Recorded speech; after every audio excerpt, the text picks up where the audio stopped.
BTS, তোমাদের ভালোবাসাটা যদি অপরাধ হয় তাহলে আমি অপরাধ নিয়ে ভাবাটা যদি অপরাধ হয় তাহলে আমি অপরাধী।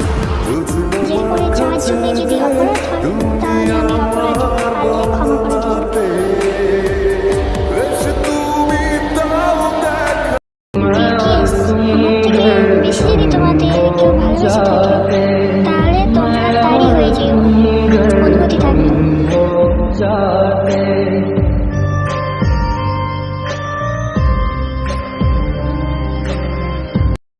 বিটিএস, আসলে ভালোবাসার থেকে ভালোবাসা বোঝানো অনেক কঠিন।